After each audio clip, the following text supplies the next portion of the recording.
welcome you to this very special revision series to power up your preparations for audit just before the exams on those chapters जिनमें हमेशा कहीं ना कहीं आपके मन में एक डर रहता है कि यार ये सब याद कैसे करेंगे.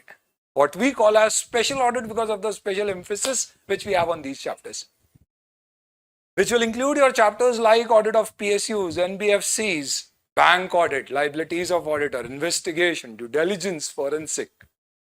इन चैप्टर्स के रिवीजन में हम यूज करेंगे हमारे ड्रोन चार्ट जिसमें सारा स्टडी मटेरियल का कवर कंटेंट कवर्ड है.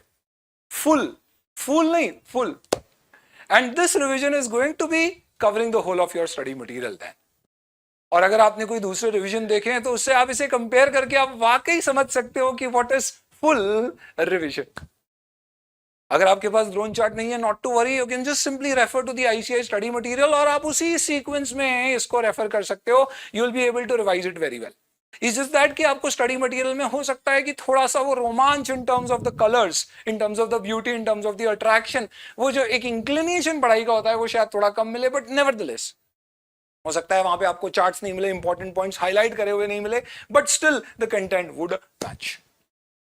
और इस रिवीजन को I would suggest 1.5x speed पे मिनिमम आप देख सकते हो विद एन आइडिया कि 15 to 30 मिनट्स के अंतर्गत एक एक चैप्टर आप पढ़ने से पहले एक बार इसे सुन के रिवाइज कर लीजिए और फिर उसके बाद आप पढ़िए और आप देखिए क्या आपका मेमोरी, क्या रिटेंशन रहेगा. The objective of this revision is very simple कि आप एग्जाम में ये पर्टिकुलर पॉइंट से रिलेटेड क्वेश्चन आए तो एग्जाम में आंसर लिख सकें.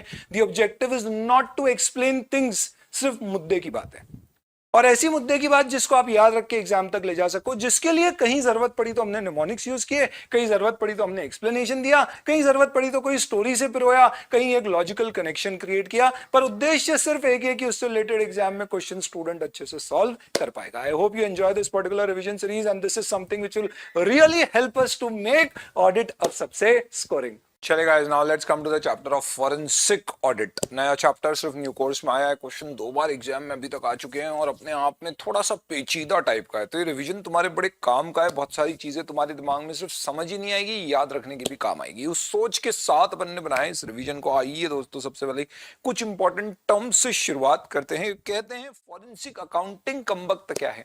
एक तो शब्द ऐसे फॉरेंसिक अकाउंटिंग बोलते हैं, तो कभी बोलते हैं फॉरेंसिक इन्वेस्टिगेशन, तो फिर आ जाएगा फ्रॉड ऑडिट, तो कभी बोलेंगे फ्रॉड इन्वेस्टिगेशन या खुदा. चलो समझते हैं दोस्तों. सबसे पहले फॉरेंसिक अकाउंटिंग. यहां पे आप जैसा कि नाम है अकाउंटिंग, इसमें आप अकाउंटिंग एविडेंसेस को बेस बना के अपनी ऑडिटिंग, अकाउंटिंग इन्वेस्टिगेटिंग स्किल्स को यूज करते हुए अकाउंटिंग डेटा से कोई फ्रॉड अगर हुआ है तो उसे डिटेक्ट करते. नॉर्मली कब कराया जाता है? जब ऐसा लग रहा है कहीं फ्रॉड हुआ है और आपको भेजा गया है कि यार ढूंढो उस फ्रॉड को या एम्बिजलमेंट को, चोरी को. तब जो ऑडिट कराया जाएगा उसे कहा जाएगा फॉरेंसिक अकाउंटिंग. कई बार इसे फॉरेंसिक ऑडिट भी कहा जा सकता है. Vis-a-vis this, forensic investigation is a little different because here we extract the data by talking to people, looking at evidences. So unlike the first one where we basically see the records and identify the fraud, here we will speak to people, investigate them, interrogate them if required and identify. That is why this is investigative in nature. So it is examination of documents and interviewing people to, most importantly, extract evidences. Now if I come to fraud auditing, this is more of preventive in nature. यानी आपको लग रहा है कि कहीं possible fraud हो सकते हैं. Let's say for example Adani जी ने एसीसी सीमेंट एक्वायर किया, उनको लगा कि यार एसीसी के कंट्रोल इतने शानदार नहीं थे जैसे हमारे हैं. A lot of business is being done by one single person taking decision making, lot of concentration of power. Maker checker अलग अलग नहीं है, रोटेशन जॉब का होता नहीं है, कंपलसरी लीव पे एम्प्लॉय जाते नहीं है. तो मैं चाहता हूं ऐसे एरिया में एक बार मैं एक क्या करवा लूं, let's get a fraud auditing done. The auditor here will go and he for sure does not knows that there is a fraud, but he will check, is there any possible fraud hiding at any particular place. So the objective here also is to identify fraudulent transaction, but what not with a preconceived notion that yes there is a fraud. पहले वाले दोनों case में हमें लग रहा है, हमें मालूम है फ्रॉड हुआ है और हम डिटेक्ट कर रहे हैं, जबकि यहाँ पे ऐसा नहीं है. हम जनरली इन्वेस्टिगेट कर रहे हैं और देख रहे हैं कहीं कोई फ्रॉडुलेंट ट्रांजैक्शन तो नहीं है. It's a meticulous as in detail review of financial documents conducted when fraud is suspected, so we're not sure about it. Some entities also do it as a precautionary measure from preventing fraud to happen before the fraud happens or before it goes to a large scale. Red flag क्या होते हैं? ये fraud नहीं है, basically indicators हैं। हमारे employ peon के पास iPhone आ गया, हमारे एम्प्लॉय नई नई गाड़ियों में आ रहे हैं, लाइफस्टाइल बिहेवियर बहुत चेंज हो गया, एम्प्लॉय टर्नओवर किसी पर्टिकुलर एरिया में बहुत बढ़ गया है, कैशियर बार बार कंपनी छोड़ के बदल रहे हैं, जा रहे हैं, ऐसी चीजें देख के आपको लगेगा possibly there is something wrong, these are red flag areas, they will raise an alarm to you. तो रेड फ्लैग, शायद आप ये कह सकते हो कि रेड फ्लैग दिखेगा तो फिर हम क्या करेंगे? Possibly we may order fraud auditing. So it is signs or warnings of any impending danger or inappropriate behavior. Example से याद रहेगा, impending danger or inappropriate behavior. It doesn't necessarily indicate existence of fraud. However, there are indicators that cautions that we need to exercise caution. लड़के का phone बहुत busy आ रहा है, खर्चे बहुत बढ़ गए हैं, गुमसुम सा रहता है, रेड फ्लैग्स। चलिए बहुत बढ़िया। एंड देन फॉरेंसिक, ये सिर्फ शब्द समझाया गया है। फॉरेंसिक का मतलब क्या होता है? It comes from the Latin word, ऐसा लगता है कि सारे ऐसे खतरनाक वर्ड लैटिन से ही इजाद होते हैं, which is on or before the forum, something which is presentable in the court of law or in an argumentation or in a public discussion. It involves use of science or technology. Forensic audit में there is an extensive use of IT tools and techniques. In fact, देखिए दोस्तों, forensic auditor की definition को आप उससे समझेंगे आप। These guys are trained to look beyond the numbers and they deal with the realities of the business. क्या बात है, बहुत बढ़िया। ये सिर्फ किताबी कीड़ा नहीं है, इन्होंने आर्टिकल चिप भी किए, रियल लाइफ एक्सपीरियंस है इनके पास।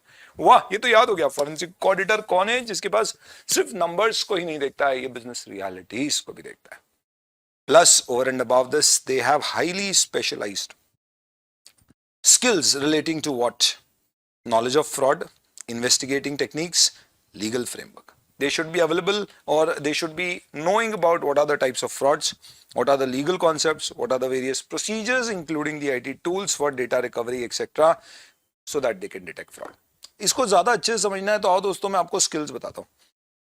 फॉरेंसिक ऑडिटर की क्या स्किल्स होंगी? तो नॉर्मली एक ऑडिटर फॉरेंसिक यानी कि फ्रॉड डिटेक्ट कर रहा है, तो उसकी स्किल्स एक तो अकाउंटिंग में महारत होना चाहिए और ऑडिटिंग में होना चाहिए। तो one is auditing and second is accounting. ये तो ही साथ ही साथ में भाई को लीगल अच्छा ज्ञान होना चाहिए। किन चीजों का? एक laws and regulation, legal framework, और एक लीगल प्रोसीजर का। क्योंकि आपको मालूम है फॉरेंसिक ऑडिटर को कई बार कोर्ट में भी एज ए टेस्टिमोनी पेश किया जाता है विटनेस के फॉर्म में।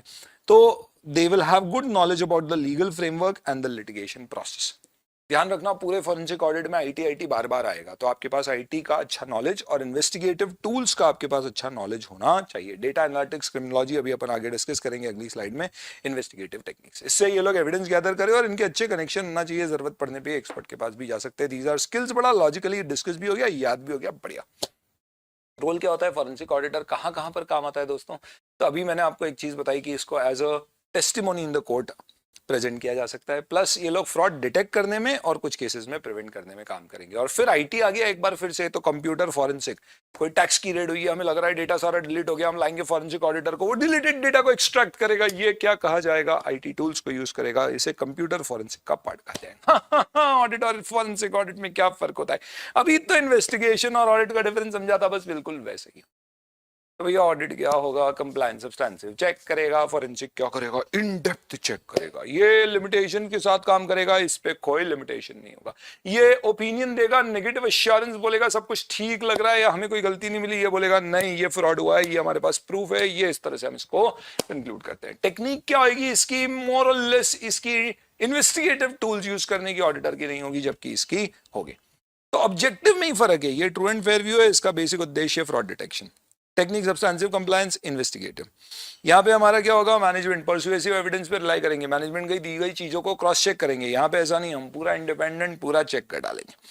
ये पीरियोडिक होगा, ये नीड बेस्ड होगा। ऑफ बैलेंस शीट आइटम्स में हम नॉर्मली क्या करेंगे? इतना कि भाई अरिथमेटिकल एक्यूरेसी अकाउंटिंग सही है, लेकिन यहाँ पे हम प्रोप्राइटरी चेक करेंगे कि कुछ तो गड़बड़ है दया, कुछ तो गड़बड़ है। इस तरह से हमारी सोच चेंज हो जाएगी, क्योंकि हमें फ्रॉड पकड़ना है तो कई बार हमें सामने वाले की सोच पकड़ना पड़ती है। ह्यूमन साइकोलॉजी की हमारे को नॉलेज होना चाहिए, ये भी एक स्किल होती है फॉरेंसिक ऑडिटर की दोस्तों। जी हाँ। नेक्स्ट, फॉरेंसिक अकाउंटिंग और ऑडिट में क्या फर्क है? अरे तो अभी क्या देखा था, जनरल ऑडिट और फॉरेंसिक ऑडिट में।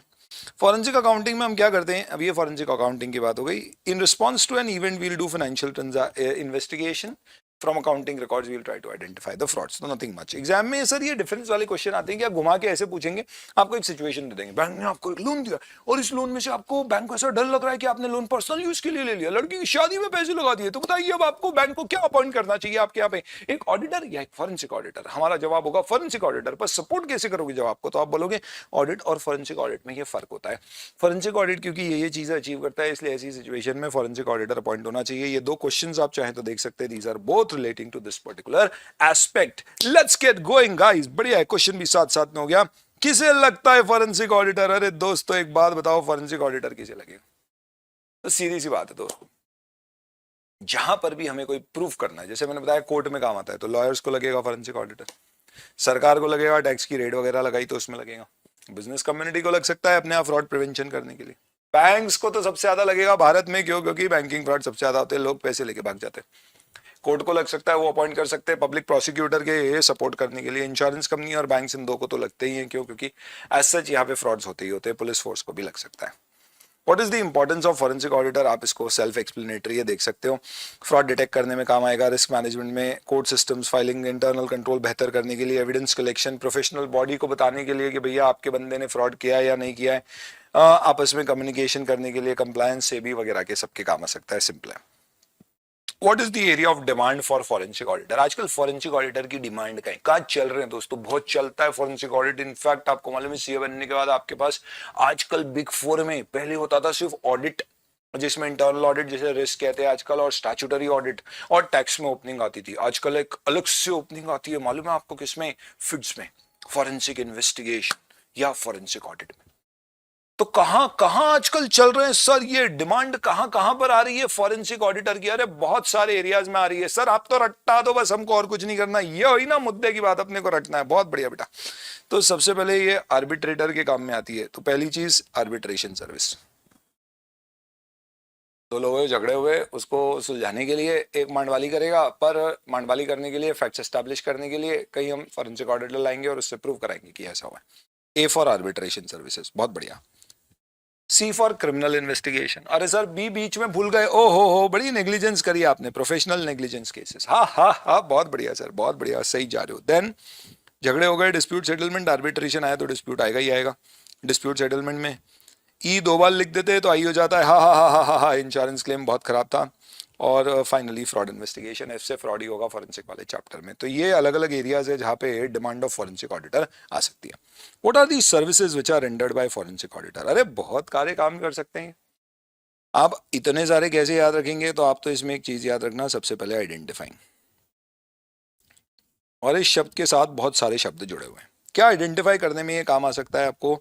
क्वेश्चंस जो हमें पूछना है। आप हो सकता है फॉरेंसिक ऑडिटर को बोल दो यार हम खुद फ्रॉड इन्वेस्टिगेशन कर लेंगे, तुम हमें सिर्फ क्वेश्चन चेकलिस्ट बना के दे दो, हमें लग रहा है कि हमारे यहाँ पे इन्वेंटरी की चोरी हो रही है, कैसे चेक करें लोगों की पूछताछ करके, ये बताना है, तो तुम मदद कर दो। तो क्वेश्चंस ड्राफ्ट करने में आपकी मदद कर सकता है। ऑब्वियसली बात है, क्वेश्चन ड्राफ्ट करेगा तो क्वेश्चन पे जो रिस्पॉन्स आया है उसको इवेल्युएट करने में भी मदद कर सकता है। तो रिलेटेड पॉइंट हो गया। देन कौन से डॉक्यूमेंट्स चेक करना चाहिए? भाई इन्वेंटरी में फ्रॉड लग रहा है तो क्या चेक करना चाहिए? परचेज या सेल या स्टॉक रिकॉर्ड्स, क्वालिटी रिकॉर्ड्स, तो ये उसमें भी मदद कर सकता है। किन लोगों से बात करना चाहिए? तो सवाल क्या पूछना चाहिए, किन से पूछना चाहिए, किन डॉक्यूमेंट्स के ऊपर बातचीत करना चाहिए। देन किन मैटर्स पे आप एविडेंसेस प्राइमरली हमें कहाँ से मिल सकते हैं, और जैसी एविडेंस मिलने की बात आएगी तो उसको इवैल्यूएट करने की बात आएगी, तो एक रिलेटेड पॉइंट ऐसे भी याद हो जाएगा, इवैल्यूएट और एनालाइज करने की बात आएगी। देन क्या ऑल्टरनेटिव मीन्स हो सकते हैं, जो बताया उससे नहीं मिला तो दूसरे और कौन से जोन या तरीके से हम डिटेक्ट कर सकते हैं। एंड देन किस तरह से हम जो क्वेश्चन हमने बनाए उसमें कैसे alternate question for cross examination बना सकते हैं। तो एक आइडेंटिफाइंग शब्द से रिलेटेड और उससे रिलेटेड पॉइंट करके कई सारे क्वेश्चन के इस पर्टिकुलर पॉइंट के आप आंसर्स बना पाओगे। कैरेक्टरिस्टिक्स क्या होना चाहिए एक फॉरेंसिक ऑडिटर की? मैं तो बोलता हूं बस धोनी को याद रख लेना, सारी कैरेक्टरिस्टिक्स याद आ जाएगी। एग्जाम में क्वेश्चन आएगा तो आपको लिखना तो पड़ेगा, तो इसके लिए एक सिंपल सी टेक्निक है। धोनी भाई की क्या कैरेक्टरिस्टिक्स थी, क्या क्वालिटी? सबसे पहले तो भाई बहुत ही out of the box thinking रखते थे। हेलीकॉप्टर शॉट, तो यहां पे लिख दो helicopter shot, out of the box thinking. यही नहीं भाई, बहुत ही क्रिएटिव थे। मैंने एक बार देखा था कि वो ऐसे खड़े थे और बॉल किसी ने एकदम कर दी और दूर जा रही थी, तो ये पांव ऊपर करके उससे रोक लिया। अरे भगवान क्या करते, स्पिनर था, बहुत बढ़िया। तो इसका मतलब क्या है, क्रिएटिविटी है भाई की। पांव से लेग ब्रेक कर लिया बॉल रोकने के लिए। हा हा हा। भाई स्टंप के पीछे बहुत आवाज करते रहते थे, curiosity. Always discussing, inquisitiveness, curiosity, बड़े क्यूरियस रहते थे, हमेशा डिस्कस करते रहते थे लोगों से। तो इन दैट सेंस कई बार बॉलर की 5 बॉल हो गई है, 6ठी बॉल पे जाके उससे बात करते हैं, यार फील्ड चेंज कर, बड़ो डिटेल एकदम, लास्ट बॉल डिस्कशन भी करते थे, एकदम डिटेल में काम करना, छोड़ते नहीं थे चीजों को। अरे 1 रन को 2 कैसे बनाना है कोई धोनी भाई से सीखे, इसका मतलब परसिस्टेंस, ऐसी उनकी जज्बे थे, परसिस्टेंस। विजुअलाइजेशन तो क्या था, कब कौन सा बॉलर फील्ड कैसी चेंज करनी है, स्ट्रॉन्ग विजुअलाइजेशन, ऐसे ही वर्ल्ड कप थोड़े ना जीते, विजुअलाइजेशन से ही हो पाया ये। डिस्क्रीशन करते अपने मन की थे, मिस्टर कूल बोल के मन की करना, दूसरे की बात सुनना नहीं सुनना। स्केप्टिसिज्म, डाउट कभी करते ही नहीं थे, ये एक फैक्टर उनका है जो आता ही नहीं है, इसलिए ये तो आपको याद रहेगा। Scepticism and sound professional judgement, I think Dhoni is known for his judgement. ऐसे आप याद रख लीजिएगा, ये आपका मोरलेस याद करने वाला मुद्दा हो गया दोस्तों। अब आते हैं अपन process of forensic accounting, also known as forensic auditing. Investigation के प्रोसेस में 5 स्टेप थे, यहाँ पे वो सेम 5 है, बस एक और जोड़ दो, क्यों, क्योंकि फॉरेंसिक है, थोड़ा ज्यादा होना चाहिए ना। साहिब बोले बॉस क्या थे सर इन्वेस्टिगेशन के 5 स्टेप, अब वो याद करें, अरे छोड़ो यार, क्या है, सिंपल सी बात है, सबसे पहले अपने को स्कोप डिफाइन करने का होता है, फिर अपन अपना प्रोग्राम बना लेते हैं। यहाँ पे स्कोप डिफाइन करने को कहा जाएगा इनिशियलाइजेशन, प्रोग्राम बनाने को कहा जाएगा डेवलपिंग द प्रोग्राम। फिर अपना प्रोग्राम बनने के बाद अपन क्या करेंगे भैया, डेटा कलेक्ट करेंगे, एविडेंस गैदरिंग, तो कलेक्शन ऑफ एविडेंसेस, और फिर उसको एनालाइज करेंगे, उसकी रिपोर्टिंग कर देंगे। यहाँ पे एक एक्स्ट्रा स्टेप है, कोर्ट की प्रोसीडिंग में अगर हमें बुलाया गया है तो उसका एक्स्ट्रा स्टेप हो गया। ये तो शानदार हो गया सर, याद हो गए, इन्वेस्टिगेशन के 5 याद हुए तो 6 फॉरेंसिक के भी याद हो गए, वाह वाह बहुत सर, बहुत सही जा रहे हो। सबसे पहले इनिशियलाइजेशन में क्या करना है, इन्वेस्टिगेशन में क्या करते थे अपन, ओरल डिस्कशन, राइटिंग में कंफर्मेशन ले लेते थे, जरूरत पड़ती थी तो अपन समझ लेते थे कि भैया क्या करना है आगे, थर्ड पार्टी का रिलायंस लेना है नहीं लेना है, ऑल दैट स्टफ। यहाँ पे क्या करेंगे, यहाँ पे अपना उस तरह से इन्वेस्टिगेशन के मोड में नहीं जा रहे, क्योंकि ये फ्रॉड वाली बात है, बड़ा सीरियस मैटर है। तो हम सबसे पहले एक बार बैठ के अच्छे से क्लैरिफाई कर लेंगे कि यार आपका मेन उद्देश्य क्या है, आप सबसे पहले हमें क्लियर बता दो। आप हमसे फॉरेंसिक ऑडिट करा रहे हो, आपका मेन ऑब्जेक्टिव क्या है, कि आपको ऐसा लग रहा है कैशियर ने फ्रॉड किया और आप उसे डिटेक्ट करना चाह रहे हो, आर यू श्योर फ्रॉड हुआ है नहीं हुआ है, आपका ऑब्जेक्टिव उसके अगेंस्ट में कोर्ट केस फाइल करना है या सिर्फ बात अंदर अंदर तक रहना है, हमें एब्सोल्यूट क्लैरिटी होना चाहिए। कैसे आएगी, ऑब्वियस सी बात है मिल के आएगी, ये कोई राइटिंग लेटर वेटर से काम नहीं होगा। और फिर एक बार ये चीज समझ आ जाए तो कॉन्फ्लिक्ट चेक कर लो कि आपकी कोई नेटवर्क फॉर्म ऐसा तो नहीं है कि जहां पे ये फ्रॉड इन्वेस्टिगेशन हो रहा है उससे कोई कनेक्शन है। तो सपोज होल्डिंग बोल रही है यार हमें लग रहा है सब्सिडरी में गड़बड़ हो रही है, बैंक बोल रही है हमें लग रहा है उस बोरोवर में कोई गड़बड़ है, तो ऐसा तो नहीं है उस बोरोवर के लिए आप अदरवाइज कोई सर्विसेज दे रहे हो, ऐसा है तो फिर आप ये शायद असाइनमेंट नहीं ले पाओगे because of conflict of interest, very important point. और फिर ऐसा करते हैं कि अपन प्लान बनाएंगे, पर नॉर्मली क्या होता है, एक प्रिलिमिनरी इन्वेस्टिगेशन कर लिया था, हम बोलते हैं चलो ठीक है हम ये फॉरेंसिक करने के पहले कुछ बेसिक चीजें चेक करना चाहेंगे, एज इन उनके ऑडिटेड फाइनेंशियल स्टेटमेंट। तो एग्जांपल लेते हैं अपन, बैंक ने आपको अपॉइंट किया है और कहा है कि यार ये बोरोवर ने हमारे पैसे क्या किए, लुटा दिए तो हम चाहते हैं कि नीरव मोदी का फॉरेंसिक ऑडिट इन्वेस्टिगेशन करो और देखो कि उसने कहाँ कहाँ ये जो पैसे हमसे लिए इसको कहाँ कहाँ उसने साइफन किया, एज इन कहाँ कहाँ पे उसने डाइवर्ट किया, ये पता करो, ताकि हम उन सारी जगह से क्या करेंगे, पैसा निकलवा लेंगे। तो इसके लिए हम पहले एक प्रिलिमिनरी प्लान बनाएंगे, उसके रिकॉर्ड्स वगैरह चेक करके फिर अपन डिटेल प्लान पे जाएंगे। तो developing the detail plan, obviously we will have to obtain the knowledge, use the knowledge which we have gained using और meeting with the client during the initial investigation step, and then we will in detail set out the not just the objective to be achieved but also the methodology. ये पूरा हो जाएगा और फिर evidence collection हो जाएगा। ध्यान रखना दोस्तों, फोरेंसिक में एविडेंस कलेक्शन इतना स्ट्रांग होना चाहिए कि आप हर चीज को जस्टिफाई कर सको, साथ ही साथ में आपसे क्वेरी होगी तो आपके पास पर्याप्त प्रूफ उसके लिए अवेलेबल होना चाहिए, कोई भी इनकंक्लूसिव एविडेंस पे रिलाई मत कर लेना। तो sufficient to ultimately prove the identity of the fraudster or the scheme, plus what is the amount of loss you should calculate. You should be skilled in collecting evidence which can also be used in a court. Do not take any inconclusive evidence because it can be challenged. And you should be alert कि हो सकता है आपको जान करके गलत evidences परोसे जाए, तो आपको बहुत सतर्क रहना है। You will have to be very very careful. Client पानी भी पिला रहा है तो सोच के पीना कि कहीं इसमें कुछ मिला तो नहीं दिया है। अरे सर ज्यादा हो गया, अब एकदम थोड़ा सीआईडी मोड में आ गया। आगे बढ़ते हैं दोस्तों, depending on nature of assignment analysis कैसे होगा। तो दोस्तों आपने फ्रॉड इन्वेस्टिगेशन किया है तो आप क्या किए, नीरव मोदी के यहाँ गए और आपने उसकी सारे जो पैसे उसने खर्च किए, जहां जहां उसके पैसे यही यूज किए गए, उसने जो इन्वेस्टमेंट किए सारे आइडेंटिफाई किए, उसके बेसिस पे आप रिपोर्ट बनाओगे तो बड़ा कॉम्प्लिकेटेड हो जाएगा। तो इसलिए आपको कई जगह इन्फोग्राफिक्स, समरी, चार्ट्स, टेबल्स, पाइवेट्स ये सब बनाना पड़ेंगे, यूज करना पड़ेंगे। और फिर बताना पड़ेगा कहाँ कहाँ एक्चुअल डैमेज हुआ है, कितना इकोनॉमिक डैमेज हुआ है, कितना लॉस हुआ है। तो बहुत सारे ट्रांजैक्शन होंगे जिसकी समराइजेशन करना आपके लिए बड़ा इंपॉर्टेंट है। ये करने के लिए हो सकता है कि आप चार्ट्स और ग्राफिक्स का प्रयोग करें। फिर आपको कई जगह क्लैरिटी नहीं होगी कि यार क्या फ्रॉड है, इनफैक्ट पोटेंशियल लॉस कितना है, आपको बजट ऐसा एस्टिमेट करना होगा, प्रोजेक्ट करना होगा। तो इसके लिए you will have to use proper discounting rates, regression और सेंसिटिविटी एनालिसिस की मिनिमम इतना मैक्सिमम इतने तक का लॉस हो सकता है। And then obviously you can use computerised applications, calculate the economic damages accordingly and also keep a tracking of the asset की जो डैमेज हुआ है या नहीं। नीरव मोदी ने अपना पैसा जहां जहां डाइवर्ट किया है वहां पे कितनी कितनी एसेट्स है, क्या रिकवर की जा सकती है, ऑल दैट स्टफ। फिर आप रिपोर्ट बनाइए, रिपोर्ट में क्लाइंट आपसे क्या एक्सपेक्ट करेगा कि आप अपनी पूरी फाइंडिंग्स दें, उसके ऊपर एक समरी लगाए 1 पेजर टाइप की और कंक्लूजन में लॉस बताए कितना हुआ है। रिपोर्ट कैसी बनती है? नशा ना करो, नशा लो, नशा ना लो।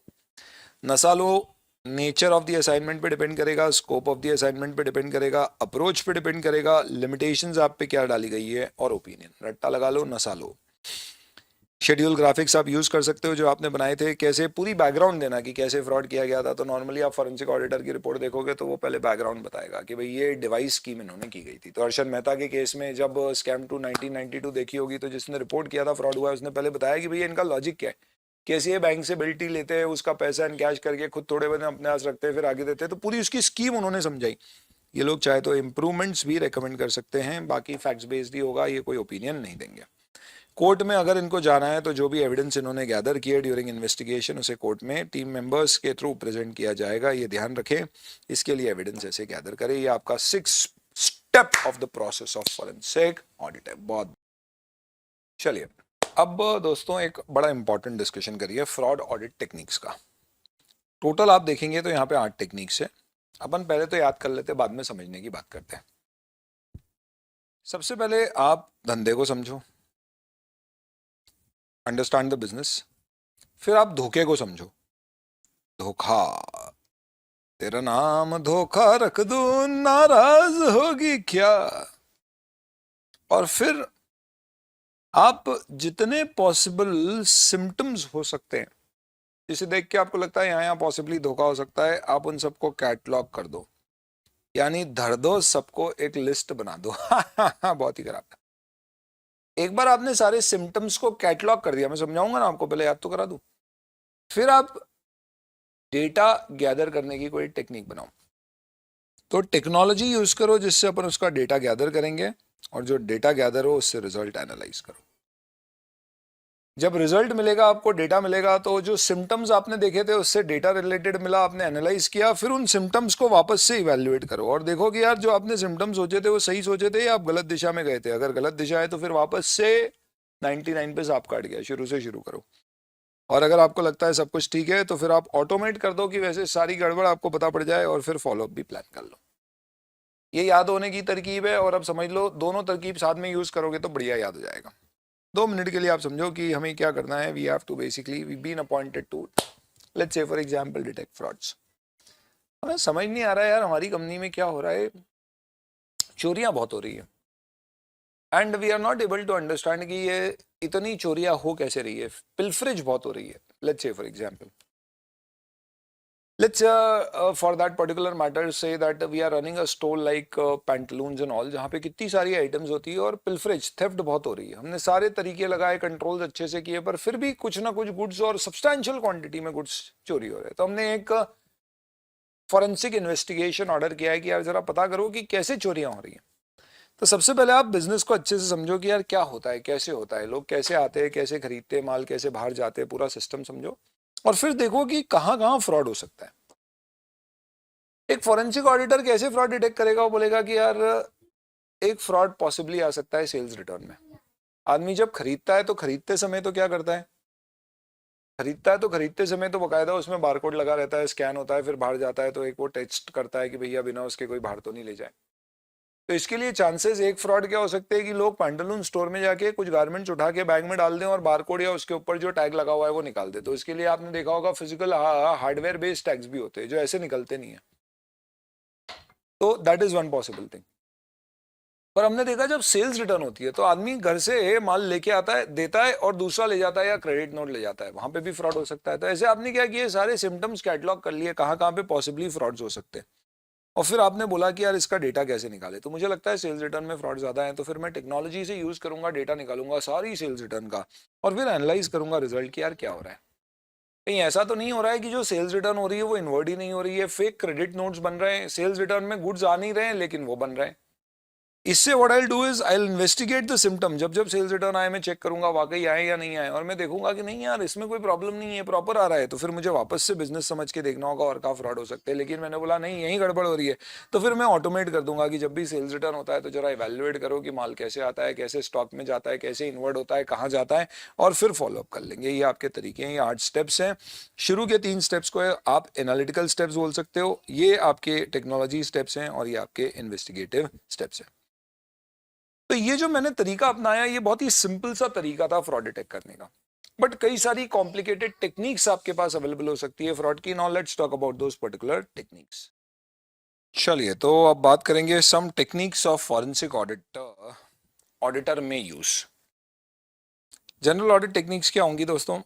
नॉर्मली जो एज एन ऑडिटर आप करोगे as an internal controls test करना कि कहीं वायलेशन तो नहीं है, सिंपल लाइक बिना ऑथराइजेशन के परचेज हो गई, ये इस तरह की टेक्निक हो गई।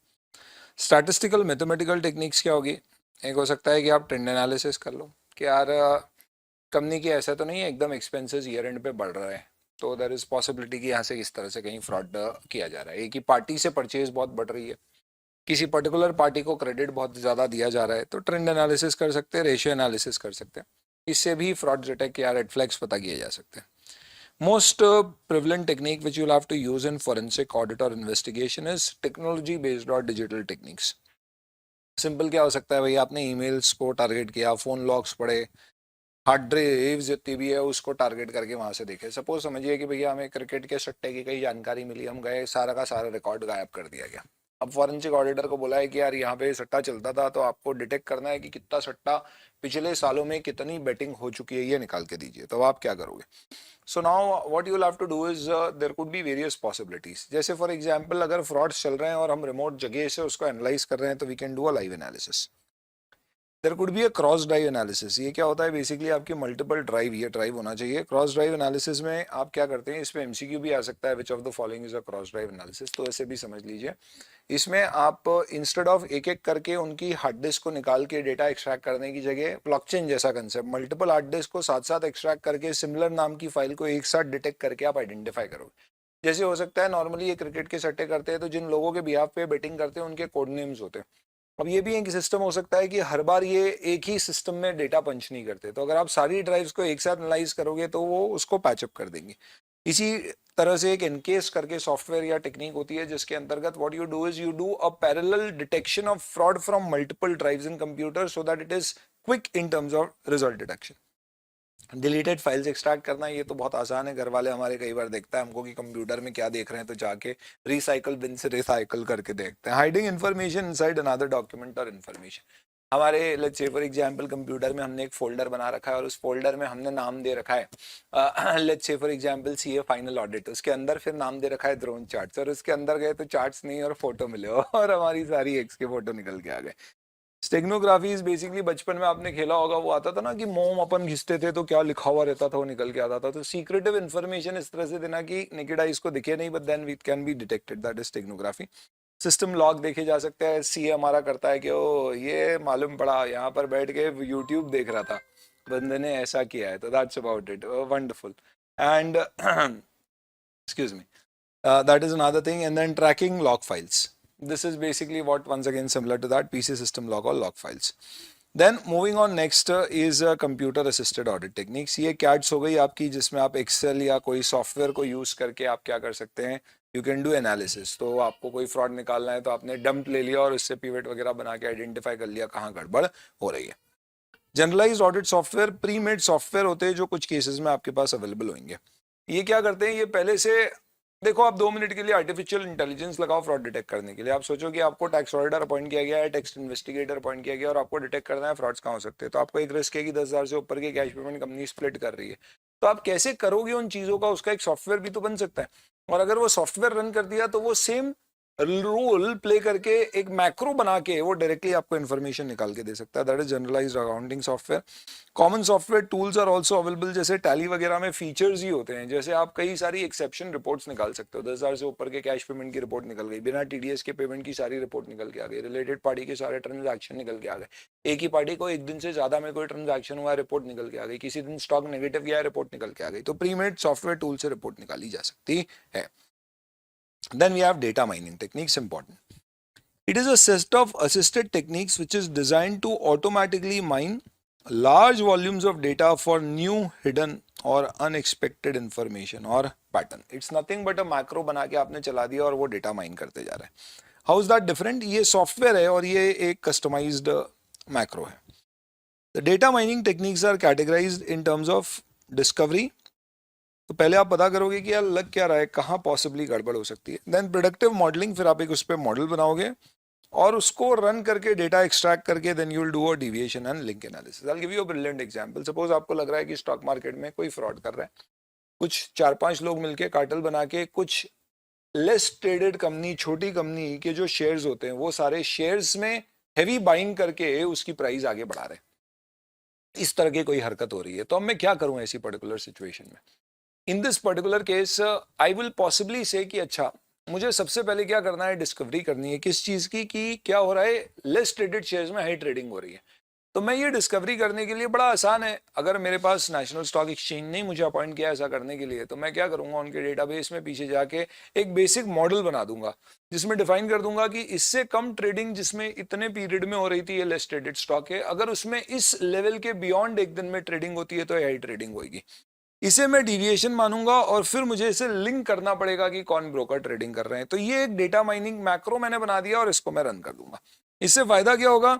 It discovers the usual knowledge और patterns in the data without a pre defined idea और hypothesis about the what pattern may be. तो आप एक रेडीमेड सॉफ्टवेयर की बजाय, आप प्री डिफाइंड नहीं था, आप अपना खुद का सॉफ्टवेयर डेवलप करके इसको यूज कर सकते हैं. इससे कई सारी एसोसिएशन, ट्रेंड्स, वेरिएशंस निकाले जा सकते हैं. तो आप अपने कंडीशनल लॉजिक देके इसको कस्टमाइज करके बना सकते हैं. Then laboratory analysis of electronic, physical and electronic drives. Normally आपका हार्ड डिस्क पूरी किसी ने से फॉर्मेट कर दी है तो आपको डेटा निकालना है, तो टेक्निक्स होती है, निकाल सकते हैं. तो कंप्यूटर फॉरेंसिक में हार्ड डिस्क की कॉपी बनाई जा सकती है, ईमेल डिलीटेड निकाले जा सकते हैं, इरेज्ड फाइल्स डिटेक्ट करी जा सकती है, यूज और पॉसिबल मिसयूज ऑफ डेटा अगर कोई हुआ है तो वो डिटेक्ट कर सकते हैं कंप्यूटर सॉफ्टवेयर एनालाइज डेटा. जैसे होते हैं ना फ्रॉडस्टर, क्या बोलते हैं, एक्सेल में आपका कोई फ्रॉडुलेंट डेटा है तो उसे डिलीट मत करो फाइल को, फाइल के अंदर का कंटेंट डिलीट करके उसको कुछ और नाम से फाइल के अंदर कंटेंट एबीसी डाल के फिर सेव कर दो, क्योंकि कंटेंट अंदर का डिलीटेड है वो शायद नहीं निकल पाएगा, बट फाइल डिलीट हो गई तो डिलीटेड फाइल निकल पाएगी. तो हो सकता है कुछ ऐसी भी टेक्निक हो जिससे कंटेंट भी हम प्रीवियस डेट पे जाके उसको एस्टैब्लिश कर सकें. देन प्रोटेक्शन और वैलिडेशन ऑफ एविडेंसेस. तो हम क्या करेंगे, we'll use basically the federal rules as in India में जो भी rules applicable हैं.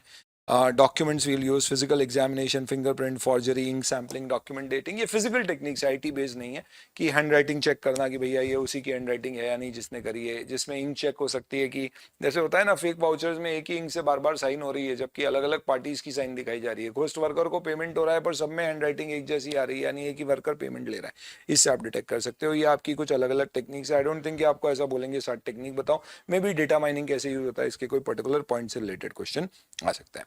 And then after this you just have the forensic audit report. ध्यान रखना अगर क्वेश्चन आता है फॉरेंसिक ऑडिट रिपोर्ट बनाते समय क्या चीज़ों का ख्याल रखना है तो ये लिखना है. पर फॉरेंसिक ऑडिट का क्या कंटेंट है या कंटेंट में क्या क्या उसकी टाइप्स ऑफ रिपोर्ट होती है तो ये लिखना है. सबसे पहले executive summary which is a 1 pager जिसमें आपको बैकग्राउंड, क्या ओरिजिन था, ऑब्जेक्टिव क्या था, क्या आउटपुट है और आपने अप्रोच क्या फॉलो करी, नेट नेट रिजल्ट आप बताते हो. देन आप बताओगे कि आपने कैसे रिस्क एनालिसिस किया, आइडेंटिफाई करने के लिए कहाँ फ्रॉड हो सकता है, प्रोसेस क्या लगाया, एविडेंस आपने क्या क्या गैदर किए, कैसे गैदर किए, क्या आपकी रिकमेंडेशन है और स्टॉक होल्डर्स वगैरह को क्या आप रिकमेंडेशन देना चाहते हो. Self explanatory, you can just go through it. Risk analysis में इंटरनल और एक्सटर्नल फैक्टर क्या क्या थे जो कंपनी में रिस्क क्रिएट कर रहे थे कि पॉसिबली फ्रॉड्स हो सकते थे. फिर हमारी प्रोसेस में प्रिलिमिनरी अंडरस्टैंडिंग, फिर हमने एविडेंस लिए, क्या फॉर्मेट से एविडेंसेस लिए और क्या उनसे कंक्लूजन्स ड्रॉ किए. एविडेंसेस में हो सकता है conflict of interest, bribery, extortion, threat, fraudulent transaction, inventory की चोरी, मिसयूज ऑफ एसेट, ऐसी चीज़ें आई हैं. ये सब हम बताएंगे और फिर हमारा एक एविडेंस देके स्टॉक होल्डर को सजेशन देंगे. नॉर्मली अनेक्शर्स में आपको क्या देना चाहिए, ऐसे भी आ सकते हैं क्या क्या अनेक्शर्स यूजुअली अटैच किए जाते हैं. थ्योरी क्वेश्चन कुछ भी पूछ लेता है इंस्टीट्यूट, तो याद रखना जिन लोगों के इंटरव्यूज़ लिए ऑडिटी का ऑर्गेनाइजेशन चार्ट, कौन कौन लोग क्या क्या चीज़ें संभाल रहे हैं ऐसा हमें बताया गया है। फाइनेंशियल परफॉर्मेंस अपन अटैच कर सकते हैं, रिकमेंडेशन और की रिस्क इवेंट्स अपन बता सकते हैं। रिपोर्ट्स बनाने के लिए किन चीज़ों का ख्याल रखना है, तो वही वापस से बात है, नेचर ऑफ बिजनेस अफेक्ट करेगा इसको, नेचर ऑफ सब्जेक्ट और एस्पेक्ट जो भी है वो अफेक्ट करेगा। किसको रिपोर्ट देनी है, क्या पर्पस के लिए, कोर्ट में जाएगी या मैनेजमेंट के लिए, मैनेजमेंट कितना सपोर्टिव है, फॉरेंसिक ऑडिटर की अप्रोच क्या थी और extent of details required, theory जैसा है एक बार आप देख लीजिएगा। This covers your discussion on forensic audit. चलिए now let's revise the chapter of investigation. Investigation and audit में क्या डिफरेंस है, सबसे पहले वहां से शुरू करेंगे। Before that, what is investigation? Definition of it very simple, it is a systematic and in depth. ध्यान रखना, दो चीजें लिखना पड़ेगी आपको, एग्जामिनेशन और inquiry. For what purpose? For basically establishing a fact और evaluating a specific situation. So investigation is a systematic and in depth inquiry or examination of a fact or a specific situation. It is obviously conducted with a view to establish a particular fact. It means it is actually inquiry into facts. It can cover various areas, could be financing, it could be investing. Operating की जगह हम लिखेंगे it could be relating to our profits or cost determination. And it can also relate to determination of frauds. What is the difference between audit and investigation? A lot of them. Question इस तरह के आ सकते हैं rarely exam में, कभी आता है तो आपको क्या लिखना है, सबसे पहले ऑब्जेक्टिव क्या है। इन्वेस्टिगेशन का ऑब्जेक्टिव एस्टैब्लिशिंग अ फैक्ट है, ऑडिट का ओपिनियन देना है। इन्वेस्टिगेशन का स्कोप स्टैट्यूटरी भी हो सकता है और यूजर डिफाइंड भी हो सकता है। नॉर्मली ऑडिट का स्कोप लॉ डिफाइंड ही होता है। I am talking about independent external audits. या पीरियोडिसिटी आपकी नीड बेस्ड होगी, unlike audit which is periodically done, quarterly, half yearly और annually. Nature of activity is a detailed study and examination of facts and figure, whereas audit would involve sample checking. There are no inherent limitations unless client imposes, whereas audit does suffer from inherent limitation. Evidence we will seek conclusive evidence. Conclusive और substantive में कोई difference तो नहीं है, I hope so, नहीं होना चाहिए, very commonly used term. Sholay देखी होगी आपने, उसमें अमिताभ बच्चन सिक्का उछाता है हेड और टेल्स और बोलता है हेड आया, इसका मतलब वो कहता है कि भैया वीरू तू जा। Essentially speaking, वीरू ये चेक नहीं करता है कि दूसरी साइड टेल है या नहीं है, क्यों? क्योंकि वो मान के चलेगा कि भाई अगर हेड आया है तो दूसरी साइड टेल ही होगी। तो he was not seeking conclusive but persuasive और प्राइमा फेसी एविडेंसेस। बट एक इन्वेस्टिगेटर कॉइन भी चेक कर सकता है ये देख के कि कहीं कॉइन में ही मैनिपुलेशन तो नहीं है। क्या बात बोलिए सर, वाह वाह। तो he seeks conclusive and not prima facie और परसुएसिव एविडेंसेस। अकाउंटिंग प्रिंसिपल्स का ऑब्जर्वेंस करना, तो ये अकाउंटिंग प्रिंसिपल के कंप्लायंसेस के ऊपर बेस्ड नहीं है जो ऑडिट होता है। This is more analytical nature, thought provoking. Reporting basically would be done to specific people and will be based on the engagement in terms of for what purpose it has been carried out. There will be no specific format, only principles of preparing the report. What should be an approach to investigation? तो ये differences से to a large extent you will be also able to see, basically tell what the approach is. Number 1 detailed examination होगा, अभी अपन ने देखा। सब्सटैंसिव conclusive evidences देखने की कोशिश करेंगे हम। जब तक कोई चीज सब्सटैंशिएट नहीं होगी तब तक उसे एक्सेप्ट नहीं करेंगे। We are not bound by accounting conventions.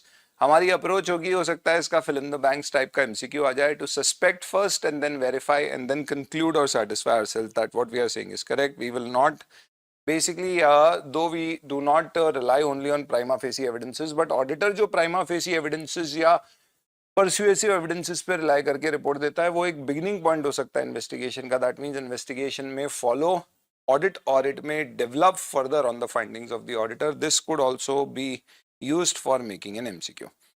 If you get a theory question in terms of steps of investigation, पूरा याद करना है एज इट इज, आपको लिखना पड़ेगा। I help you to remember these things. Remember, अगर स्टेप्स किसी भी चीज के पूछे जाए ऑडिट इन्वेस्टिगेशन के और 5 स्टेप है तो लॉजिकली क्या होना चाहिए? पहले तो टर्म्स डिफाइन करने का स्टेप होना चाहिए, तो determination of objective and scope of investigation वो डिफाइन हो जाए। फिर उसके बाद एसेंशियली हमें क्या करना होगा? We will have to make a program plan, so investigation program. Then we will start collecting the evidences, we will analyze the evidences what we have collected, and then based on that we will draw our report. So this is going to be a 5-step model. Let's come to the first step. So remember the points. I have given you a simple technique here कि आप सब में क्या करिएगा, 3 3 3 3 base बनाइएगा। आखिरी वाले में रिपोर्ट है तो 3 और 3 डबल लगा के 8 कर देना। हा हा हा। सबसे पहले अपन बात करते हैं determination of objective and scope of investigation. कैसे पता करेंगे? तो सीधी सी बात है कि हम ओरली डिस्कस करेंगे सबसे पहले क्लाइंट से कि वो क्या चाहता है. अगर एम्बिगुअस टर्म हुई तो राइटिंग में जाएंगे. और इन सब के अलावा we may also have to ensure that we should basically get what a period of investigation well covered, because unlike audit which is done periodically, investigation is user defined, so it could be for last 1 year 5 years, so you'll have to get it clarified.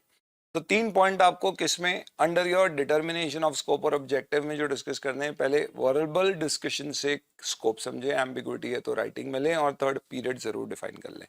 पहला point हो गया आपका determination of scope and objective. Once you have done that, then you will formulate a program. So formulation of program would have 3 into 2 6 points. Second है तो 3 into 2 6 हो गए. 3 basic points आपको जो ध्यान रखने हैं वो क्या होंगे? ठीक है, तो third party said mind your. तो लेट्स से फॉर एग्जांपल इसके लिए आपको निमोनिक यूज करना है एक वाहियात सा, तो आप यूज कर लीजिए कि हमें थर्ड पार्टी ने इंस्ट्रक्ट किया है माइंड योर ओन बिजनेस. और इससे मेरे 3 याद रखने वाले निमोनिक्स हो गए, थर्ड आई और B, business. First and foremost third party. तो this is actually the last 2 points. अगर आपको प्रोग्राम फॉर्मुलेट करना है तो आप ये देखिए कि क्या आपको थर्ड पार्टी की बुक्स तक भी जाने की जरूरत पड़ेगी क्या, या फिर माइंड योर ओन बिजनेस, अपने को सिर्फ अपने ही एरिया पे कॉन्सेंट्रेट करना है, और what areas are to be concentrated. Third party ने हमें इंस्ट्रक्ट किया है फॉर इंस्ट्रक्शंस. तो हमें क्या करना पड़ेगा? We'll have to basically take instructions from the client in terms of what is the work to be performed, and for that accordingly we will decide the width and the depth of the work. कितनी चीजें हमें check करनी है और कितनी गहराई में जाके हमको चेक करना है. तो ये इंस्ट्रक्शन रिलेटेड हो गया क्लाइंट के. एंड बिजनेस में based on the nature of the business and the structure of the business organization we will have to determine the program. This is point number 2 done. Then collection of evidence. Evidence collection कैसे होगा? तो हमारे पास कई सारे अलग अलग तरीके हो सकते हैं. मे बी हम रिकॉर्ड्स इन्वेस्टिगेट कर ले, मे बी हम थर्ड पार्टी से कंफर्मेशन ले ले, जरूरत पड़े तो हम एक्सपर्ट के पास भी चले जाए. इन सभी में किस पे रिलाई करना है? तो यू हैव टू आइडेंटिफाई कि इनमें से सबसे ज्यादा कंक्लूसिव कौन सा है. तो based on that you will have to determine on which to rely on the most. And within this, please remember that you should not restrict yourself to prima facie evidences, but look for conclusive. तो ऐसे ये 4 point है, मैंने 3 में split कर दिए. पहला oral explanation, third party confirmation, और एक्सपर्ट से भी मदद ले सकते हैं. ये 2 पॉइंट हो गए. इसमें से सबसे ज्यादा किस पे रिलाई करना है आपको? तो you will have to rely on the most convincing one, and prima facie नहीं, कंक्लूसिव एविडेंसेस चाहिए. ये हो गया आपका collection of evidence. And then इसके बाद में we will have to analyse, process and interpret our findings. तो आपके पास सारे एविडेंसेस आ गए, अब आप उसको रिलेट करोगे एक दूसरे से. तो that means you will have to analyse your finding. तो आपको क्या करना है? आपको डेटा का ऑब्जेक्टिव एनालिसिस करना है. इस ऑब्जेक्टिव एनालिसिस में कई सारे फैक्टर्स आपकी डिसीजन मेकिंग को इन्फ्लुएंस करेंगे. Factors like surrounding external factors, company में क्या चल रहा है, प्रॉफिटेबिलिटी कैसी है, वर्कमैन के साथ हमारे रिलेशनशिप कैसे हैं, ऑडिटर की रिपोर्ट कितनी क्वालिफाइड है. तो we will have to, while interpreting the figures, keep in mind a lot of factors. And based on these factors, then we will, तो हमने क्या बोला था? Analyze and interpret based on the factors. तो हमारी जो interpretations होंगे वो क्या होना चाहिए? It should be brief, clear and free from doubts. यानी एकदम clear cut, crystal clear होना चाहिए. And then this is your third point basically with respect to analysis, factors and interpretation. And finally preparation of report and drawing of conclusion. इसमें total 8 point लिखने हैं. इसके ऊपर exam में question पूछा भी जा चुका है. इन्वेस्टिगेटर को रिपोर्ट बनाते समय किन चीज़ों का ध्यान रखना है? Important points to be kept in mind. देखो मैं आपको याद कराने का सिंपल तरीका देता हूँ. रिपोर्ट आएगी तो सबसे पहले क्या करना होगा? We will have to first and foremost give the scope of the investigation. तो we will clearly spell out the nature, objective and scope and limitations. इसमें आप अपनी रिपोर्ट किसके लिए बना रहे हो और किसके लिए नहीं है? Is it confidential only for user, that means management, और इवन फॉर थर्ड पार्टी? तो you may have to give restrictions और limitations in terms of your report is meant for whom. इसके बाद में आपने रिपोर्ट बनाने में कई सारे हो सकता है अजम्पशंस लिए हों, आप उसको क्लियरली स्पेल आउट कर दीजिए. आपके जो भी अजम्पशंस हैं प्लस कोई लिमिटेशंस रहे थे आपके काम करने के दौरान, तो you should basically spell out those particular limitations as well. So which means what, if you have taken any kind of basis or assumptions, please very well clearly define, and you should basically also impose any limitations if there were any. इसके बाद में अब आप अपनी report बनाना शुरू करोगे तो report का फॉर्मेट क्या होगा? Para form with headings. It should be in paragraph form along with all the headings which should be there. And when you are creating this particular report, remember कि आपको क्या देना पड़ेगा? तो you'll have to basically give words and you'll have to give all those words and facts and link those facts to your conclusions. तो para form में बनेगी, facts और कंक्लूजन्स को आपस में लिंक किया जाएगा. जनरल रूल ध्यान रखना कि हर वर्ड को बहुत ही केयरफुली आप यूज करिएगा और कोई भी चीज़ जो रेलेवेंट नहीं है वो इसमें यहाँ ना दीजिएगा. इन सब के अलावा please remember that the opinion should come at the end. These are basically what the points which you will have to mind. इसको 8 पॉइंट्स, इनफैक्ट अगर लिमिटेशन का एक पॉइंट और ऐड कर देता हो तो accordingly these are the 8 points which are there. तो इस तरह से आपको क्या करना है? अपनी रिपोर्ट प्रिपेयर करना पड़ेगी. This is basically your 5 steps of investigation. You may in exam not get question on all the 5 steps. If you get, you will just have to briefly explain the step. Otherwise mostly what is expected is you may get a question on important points in formulating the report, or when you are defining scope and objective, what things you have to keep in mind, stuff like that. One of these particular points may be asked to you. Chaliye, now there is a specific discussion on certain special issues in investigation or myths about investigation, meaning कुछ जगह doubts होते हैं कि क्या investigation में ये चीजें करना चाहिए या नहीं. We are basically talking about that. पहला, क्या आपको 100% वेरिफिकेशन करने की जरूरत है? The answer is no, it depends. आप सिलेक्टिव चेकिंग कर सकते हो, जहां पे डाउट नहीं है आगे चेक मत करो, जहां डाउट है वहां पे डिटेल में आप 100% चेकिंग पे जा सकते हैं. सेकंड, क्या ऑडिटेड फाइनेंशियल स्टेटमेंट पे इन्वेस्टिगेटर रिलायंस प्लेस कर सकता है? तो एक चीज समझ जाओ, ये चैप्टर में इन्वेस्टिगेशन सिर्फ फ्रॉड्स के लिए नहीं होता है, प्रॉफिट्स के लिए भी होता है, बैलेंस शीट के लिए भी होता है. इनफैक्ट जितने भी कंपनी कोई कंपनी को खरीदती है तो इन्वेस्टिगेशन उसके फाइनेंशियल्स का करवा के इंश्योर करती है कि क्या उसके फाइनेंशियल्स जो बताए गए हैं वो अप्रोप्रिएट है या नहीं, और accordingly valuation of shares determine करती है. इस सिचुएशन में आप ये कह सकते हो कि ड्यू डिलिजेंस का एक अनसोफिस्टिकेटेड रूप इन्वेस्टिगेशन है जो कराया जा सकता है. हेंस इन्वेस्टिगेशन अगर कोई वैल्यूएशन ऑफ शेयर्स के लिए या एक्विजिशन ऑफ कंपनी के लिए हो रहा है तो नॉर्मली उसमें फाइनेंशियल स्टेटमेंट्स को, ऑडिटेड फाइनेंशियल स्टेटमेंट को बेस माना जाएगा. नॉर्मली आप उस पर रिलाई करके चेकिंग करोगे अनलेस आपको कोई डाउट आए, पर कोई डाउट आए तो फिर आपको पूरा स्क्रैच से चेक करने की जरूरत पड़ सकती है. आप क्लाइंट से भी पूछ सकते हो कि ऑडिटेड फाइनेंशियल स्टेटमेंट पर रिलाई करना है या नहीं. इसके ऊपर जुलाई 21 में क्वेश्चन आ चुका है, आप ड्रोन चार्ट में देखेंगे, you will find this particular question here. Next, क्या आपको एक्सपर्ट का असिस्टेंस लेना जरूरी है? नहीं, अगर आपको जरूरत है तो आप ले सकते हो, ऐसा जरूरी नहीं है. जैसे कि वैल्यूएशन ऑफ शेयर्स में क्या एक्सपर्ट की मदद लगेगी? तो अगर नेटवर्थ बेस्ड वैल्यूएशन है तो आपको डेफिनेटली एक्सपर्ट की मदद कोई इंटेंजिबल असेट या इंटेलेक्चुअल प्रॉपर्टी या किसी प्रकार के अनलिस्टेड अनकोटेड फाइनेंशियल इंस्ट्रूमेंट्स के लिए लेने की जरूरत पड़ सकती है. अगर आप ऐसा करते हो कि आपको लेनी है जरूरत, तो फिर उस केस में what you will have to do is you will have to see the necessity of taking it and whether they are allowed to take it. Basically they'll have to take approval of the client, और एक written consent आप client की ले लें तो बेहतर रहेगा. ऐसा भी हो सकता है that different experts may have different opinions, then you'll have to decide how to conclude in terms of what to accept, and finally जो cost और related implications है, as in कौन expert की cost bear करेगा, ये client के साथ decide कर लेना चाहिए. Then अगर कोई डिस्प्यूट के कारण इन्वेस्टिगेशन ऑर्डर किया और आपको अपॉइंट किया गया as an investigator, let's say income tax department is appointed you as an investigator for tax frauds, possible tax frauds, तो आपको इनकम टैक्स डिपार्टमेंट के फेवर में डिसीजन देने की नहीं सोचना चाहिए.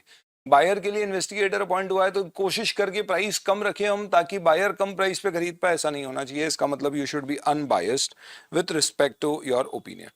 कोई स्पेकुलेटिव ओपिनियन नहीं होना चाहिए, हमें लगता है ऐसा होगा, हमारा श्राप है इस कंपनी के ऊपर, ऐसा होगा, ऐसी कोई बातें नहीं करना है. फैक्ट्स बेस्ड ओपिनियन होना चाहिए. फ्यूचरिस्टिक स्टेटमेंट नहीं देना है आपको. हाँ, गोइंग कंसर्न है या नहीं है ये बात आप कर सकते हो, उसमें रिलेटेड रिस्क आप दे सकते हो, but then you don't have to say what will happen in future, you just have to report on the facts. Working paper written करना, इंडेक्स करके प्रॉपर्ली रखना बहुत जरूरी है, क्योंकि खासतौर पर फ्रॉड इन्वेस्टिगेशन वगैरह में आपसे डेफिनेटली सवाल पूछे जा सकते हैं. Special aspects in business investigation, not one of the very important points. 4 aspect में डिस्कस किया गया है. पहले अपन ओवरऑल पिक्चर देखते हैं, फिर अपन P&L आइटम्स देखते हैं, बैलेंस शीट आइटम्स देखते हैं, और फिगर्स के एनालिसिस और इंटरप्रिटेशन करते हैं. ये सब क्यों करते हैं? The basic fundamental is figures are only symbols, to interpret them knowledge of the background is required. आज अडानी इतना बड़ा हो गया, उसके टर्नओवर हो सकता है इन्फोसिस वगैरह से कहीं ज्यादा हो, फिर भी आज इन्फोसिस अगर कोई इक्विटी इन्वेस्टमेंट, प्राइवेट इक्विटी लेने जाएगी तो बड़े आसानी से पैसे मिल जाएंगे in comparison to maybe Adani. Why? Because the promoter, the background of the company, the consistency of growth, the kind of customers what is at, ये सारी चीजें इंपैक्ट करती है आपकी कंपनी के वैल्यूएशन पे. इसके लिए ये जरूरी है कि आपको एक ओवरऑल पिक्चर देखना पड़ेगा. इस ओवरऑल पिक्चर में क्या मैटर्स आप डिस्कस करेंगे? तो when you are investigating a group of company, know the manner in which profits have emerged, what companies are majorly contributing to the profit, what are the intercompany transaction, कहीं funds की siphoning तो नहीं हो रही है, कितने lines of product है। आज टाटा में आप देखोगे तो उनका 50% से ज्यादा मार्केट कैपिटलाइजेशन आता है टीसीएस उसकी सिंगल कंपनी से, Titan being the second most important one. तो आपको ये देखना है कि भैया what is the good contribution in terms of is it concentrated on one particular business और there are multiple businesses. Then imported raw material supply of part components कहीं imported है या लोकल है, इंपोर्टेड है तो रिस्क उसके आपके associated बढ़ जाएंगे both with respect to foreign exchange, political risk. Business labour intensive है, कैपिटल इंटेंसिव है, प्रोडक्ट का डिस्ट्रीब्यूशन ऑनलाइन होता है whether it is through physical channels. Preliminary inquiry से मैनेजमेंट कैसा है, पॉलिटिकल इकोनॉमिक फोर्सेस क्या है, मार्केट में उसकी क्या रेपुटेशन और पोजीशन है, पॉलिटिकल इकोनॉमिक फैक्टर्स, और फिर इकोनॉमिक फाइनेंशियल पोजीशन में वर्किंग कैपिटल देखिए, ट्रेंड देखिए उसके सेल्स प्रॉफिट की, रिटर्न एडिक्वेट है या नहीं है, कैपेसिटी यूटिलाइजेशन है या नहीं है। तो अगर आपको क्वेश्चन आता है कि आपको बिजनेस इन्वेस्टिगेशन में ओवरऑल पिक्चर अज्यूम करना है, स्टडी करना है, तो ये पॉइंट्स आपको लिखना पड़ेंगे, जितने याद रख सको और कोड कर सको उतना बेहतर होगा। स्टेटमेंट ऑफ पी&एल में 3 से 5 या 5 से 7 साल के आप पी&एल यूजुअली बनाते हैं। जीपी रेशियोज और एनपी रेशियोज निकाल के आप यहाँ पे उद्देश्य ऑडिट करना नहीं है, इनफैक्ट क्वालिटेटिव एस्पेक्ट्स पे कमेंट करना है। मैं सिर्फ एक एग्जांपल के तौर पे लेता हूँ, जैसे टर्नओवर है तो आप ब्रेक डाउन करिए और देखिए कितने प्रोडक्ट्स और सर्विसेज हैं, क्या मिक्स है, क्या आपका अलग अलग हाई जीपी रेशियो प्रोडक्ट और सर्विसेज का क्या मिक्स है। तो एप्पल कंपनी का टर्नओवर क्या प्योरली आईफोन बेस्ड है या it is a spread of various products and services, that will basically impact valuation. Order book कैसी है, आगे कितने ऑर्डर्स हमारे बुकड है, कोई एलिमिनेट करना है, फिक्टिशियस एंटी इंटरकंपनी ट्रांसफर्स वगैरह तो नहीं है, सेल्स रिटर्न कितने होते हैं, cost profit analysis, consumer base customer base कितना फैला हुआ है, एक ही पर्टिकुलर सेगमेंट को तो मैं केटर नहीं कर रहा हूँ। सेम ऐसी बैलेंस शीट में भी सारी चीजों में आप यही देखेंगे, जैसे फिक्स एसेट में आप ये नहीं देखोगे वैल्यूएशन सही है नहीं, आप देखोगे फिक्स एसेट कितने पुराने हैं, रिवैल्यूएशन किया है क्या, डिप्रिसिएशन पर्याप्त है या नहीं है, रिपेयर मेंटेनेंस उनकी कंडीशन क्या है, एफिशिएंसी कितनी आ रही है, ऐसे मैटर चेक करके इन्वेस्टिगेटर रिपोर्ट करेगा। तो ये इंटरप्रिटेशन करेगा, जैसे फिक्स एसेट है तो बताएगा भैया इतने फिक्स एसेट मुझे लगता है रिप्लेस करना पड़ेंगे, इतने फिक्स एसेट ऑब्सोलीट हो चुके हैं, इस तरह के वो कमेंट्स देगा। लेट्स से टर्नओवर है तो बताएगा भैया ट्रेंड टर्नओवर का इंक्रीजिंग है डिक्रीजिंग है, पॉलिटिकल कंडीशन फेवरेबल है नहीं है, कंपटीशन में हमारी क्या सिचुएशन है, बेहतर है खराब है, नए मार्केट की क्या अपॉर्चुनिटी है, इस तरह के कमेंट देगा। ये सब एग्जाम्पल्स हैं जो दिए गए हैं, this is not comprehensive. This covers your discussion on special aspects in any business investigation. तो क्वेश्चन आता है कोई भी बिजनेस के इन्वेस्टिगेशन में किन चीजों का ख्याल रखना है, तो ये होगा। अब इन्वेस्टिगेशन ये अभी जो अपन ने पढ़ा ये बेसिक था, अपन आते हैं टाइप्स, तो 2 होते हैं, स्टैट्यूटरी और नॉन स्टैट्यूटरी। स्टैट्यूटरी का मतलब होता है something which is required by law. Companies act के अंतर्गत statutory investigation are required under 210, 213 and 216। 216 एकदम डिफरेंट है, जहां पे आप कंपनी के रियल ओनर्स कौन है, बेनिफिशियल ओनर कौन असली में पैसा कंपनी का कमा रहा है, कोई वो ऐसी पार्टी तो नहीं है जिसको लीगली अलाउड नहीं है, कोई ऐसा फॉरेन इन्वेस्टर है जो हमारे आईपीएल में पैसा लगा रहा है जो कि अलाउड नहीं है, तो इस तरह की हमें चेक करना है। तो हम चेक करेंगे कि कहीं ऐसा तो नहीं है कंपनी नाम के लिए एक इंडियन ओनर्स की है पर एक्चुअल में पैसा किसी और का लग रहा है। तो रियल ओनरशिप चेक करने के लिए जो इन्वेस्टिगेशन होते हैं वो सेपरेट 216 में। But then we have 210, 212 and 213, these are investigation which are a ordered by the central government through an inspector, or they were done by seated fraud investigation officer SFIO, or it is other cases ordered by tribunal। तो ये statutory investigation है, आप company law में पढ़ते हैं, यहाँ पे अपन discuss करेंगे। एंड देन नॉन स्टैट्यूटरी यानी अपन अपनी इच्छा पे करा रहे हैं। कब करा सकते हैं, तो देखना सिर्फ फ्रॉड्स के लिए नहीं होते, मैंने रिपीट करा यही बात आपको। कई बार इन्वेस्टिगेशन बिजनेस एक्विजिशन के लिए होता है, पार्टनरशिप फॉर्म में आप पार्टनर बन रहे हो, शेयर्स खरीद रहे हो किसी कंपनी के, तो ये अलग अलग तरह की चीजें हैं। बैंक से लोन ले रहे हैं तो प्रॉफिट फोरकास्ट बनाएंगे, उसका इन्वेस्टिगेशन हो सकता है। प्राइवेट कंपनी के शेयर्स अनलिस्टेड हैं, उसके वैल्यूएशन का इन्वेस्टिगेशन करा सकते हैं। फ्रॉड्स डेफिनेटली अपन अलग से पढ़ेंगे, बिजनेस खरीदना उसका इन्वेस्टिगेशन इनकमिंग पार्टनर के द्वारा और बैंक के द्वारा लोन देने के लिए इन्वेस्टिगेशंस हो सकते हैं।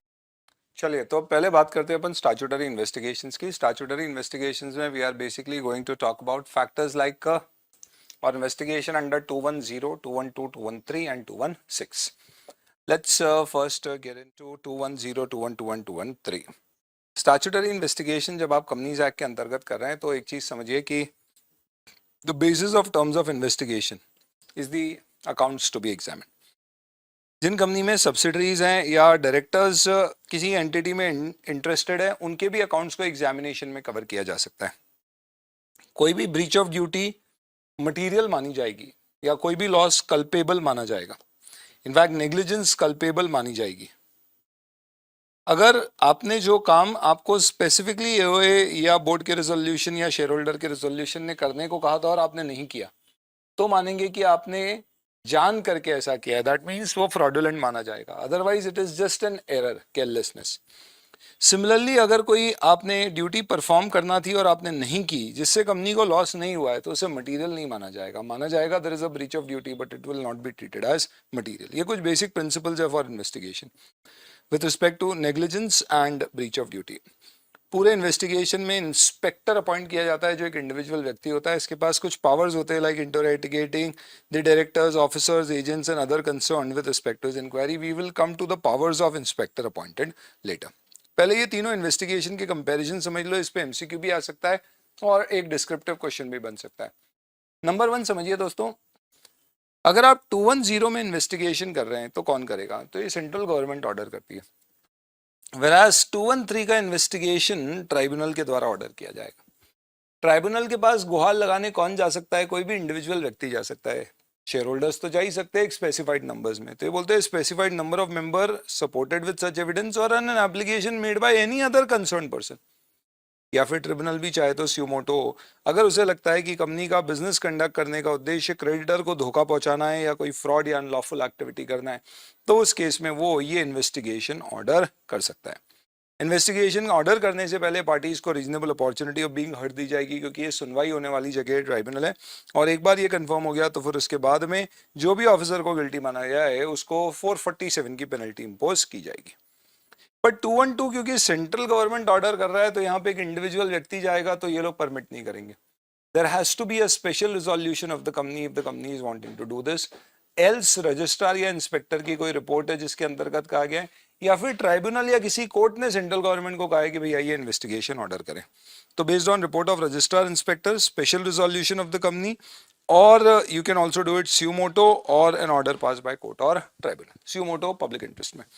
इन सभी केस में ध्यान रखना है कि इंस्पेक्टर अपॉइंट किया जाएगा, लेकिन अगर सेंट्रल गवर्नमेंट को लगता है कि इंस्पेक्टर से काम नहीं होगा तो वो ये काम अलॉट कर सकती है, असाइन कर सकती है सीरियस फ्रॉड्स इन्वेस्टिगेशन ऑफिस को। कौन? CG, by an order.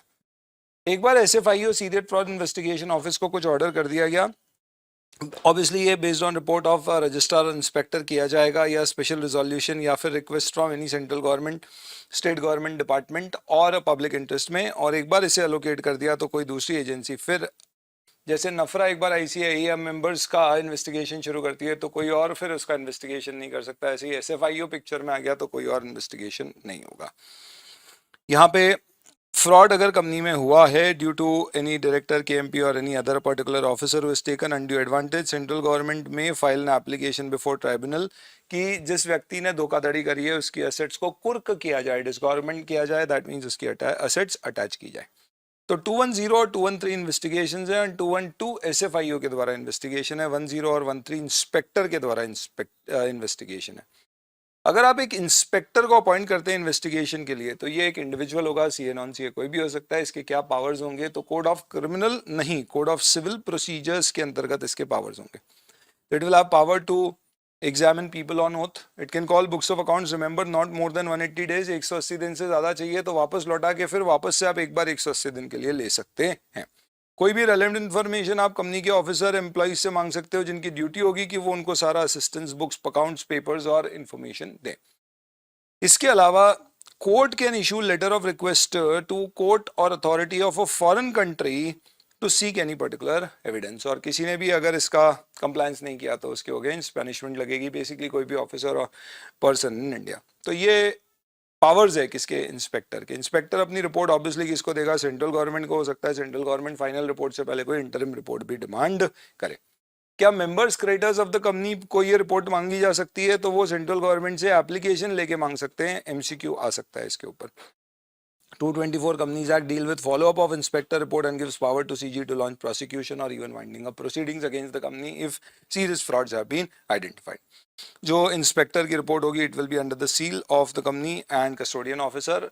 ये रिपोर्ट को कोई भी कोर्ट प्रोसीडिंग्स में क्या किया जा सकता है? एज एन एविडेंस यूज किया जा सकता है। सवाल उठता है कि इंस्पेक्टर का पावर किन किन के अगेंस्ट होगा? ध्यान रखना, जिस कंपनी में आप इन्वेस्टिगेट कर रहे हो उसकी इंफॉर्मेशन के अलावा उसकी होल्डिंग सब्सिडरी और फेलो सब्सिडरी पे आप जानकारी ले सकते हो। सेकंड, वो सारी कंपनी जहां पे आपके केएमपी है, केएमपी का मतलब यहाँ पे या तो आपका मैनेजर या फिर मैनेजिंग डायरेक्टर, जिस कंपनी में मैनेजर मैनेजिंग डायरेक्टर है उसके भी रिकॉर्ड्स इंस्पेक्टर इन्वेस्टिगेट कर सकता है। जो भी कंपनी में बोर्ड ऑफ डायरेक्टर में आपकी कंपनी के द्वारा नॉमिनेटेड बोर्ड ऑफ डायरेक्टर में से कोई डायरेक्टर हैं, उन्हें भी आप इन्वेस्टिगेट कर सकते हो। इन 3 body corporates, not just companies के अलावा कोई भी ऐसा व्यक्ति जो जिस दौरान इन्वेस्टिगेशन हो रहा है, remember at relevant time during investigation, और इन्वेस्टिगेशन का इनफैक्ट जो पीरियड है, जिस पीरियड का इन्वेस्टिगेशन हो रहा है, अगर वो कंपनी में कोई मैनेजिंग डायरेक्टर, मैनेजर या एम्प्लॉय रहा है तो उसको भी इंस्पेक्ट किया जा सकता है इंस्पेक्टर के द्वारा। अप्रोच स्टेप्स क्या होंगे? इन्वेस्टिगेशन के 6 स्टेप्स याद रखना होंगे। पहले 3 स्टेप्स आपके किससे रिलेटेड है? टर्म्स ऑफ रेफरेंस, स्कोप और पीरियड। तो आप पहले ये 3 चीजें सेट कर लीजिए, उसके बेसिस पे फिर आप प्रोग्राम बना लीजिए। प्रोग्राम बना के उसको एग्जीक्यूट करके एनालाइज करके फाइंडिंग्स ले आइए, पर हो सकता है आपको एक्सपर्ट की मदद लगे। फाइनली आप जो रिपोर्ट प्रिपेयर करेंगे, this report will be either an interim report or final report directly based on what the government requirement is as per section 223, और ये कंप्लीट और अपने आप में एग्जॉस्टिव और क्लियर कट होना चाहिए। सारे एविडेंसेस आप अपने पास रखिएगा सो दैट बाद में आप पे कोई सवाल जवाब किए जाए तो आप उसके जवाब दे सको। ये आपके सारे इन्वेस्टिगेशन हो गए 210 बाय इंस्पेक्टर रिलेटेड पावर्स हो गए। अब अपन बात करते हैं investigation by an inspector but of the ownership, the true owners, the beneficial owners of the company. Normally ऐसा कब किया जाएगा? जब आपको लगता है कि यार कंपनी दिखाने के लिए, let's say it looks to be a company where people invested money in India.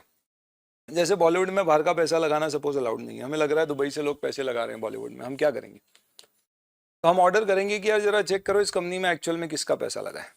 हम देखा कोई एक, let's say for example there is a particular company which has come up, Kashmir files एक मूवी है, हमें पता करना है प्रोड्यूसर में एक्चुअल में पैसा किसने दिया है, रियल बेनिफिशियल ओनर कौन है इसका। तो हमने क्या किया? ये इन्वेस्टिगेशन ऑर्डर किया।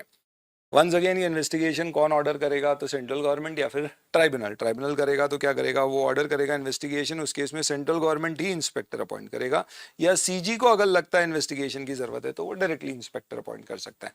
तो आप ये कह सकते हो बेसिकली 210 जैसा ही है काफी कुछ। इसकी अप्रोच क्या होगी? इन्वेस्टिगेटर अकाउंटेंट को बुक्स ऑफ अकाउंट्स को देखते हुए रियल ओनर पता करने। तो इसके लिए उसे क्या क्या एग्जामिन करना पड़ेगा? तो सबसे पहले वो एरिया ऑफ अकाउंट्स पता करे और एक जनरल अप्रोच बनाए जिससे कि उसको पता पड़े रियल ओनर क्या है। ये मोटिव बेस्ड होता है इंक्वायरी, कि हमें लग रहा है कि यार पैसा ये लोग ले जा रहे हैं, ये लोग लगा रहे हैं, उस मोटिव के हिसाब से क्या चेक करना है, कौन से अकाउंट्स, वो आपको ध्यान रखना है। अगर आपकी सब्सिडरी या कोई ऐसी कंपनियां जहां डायरेक्टर इंटरेस्टेड है तो उनके अकाउंट्स चेक करिए।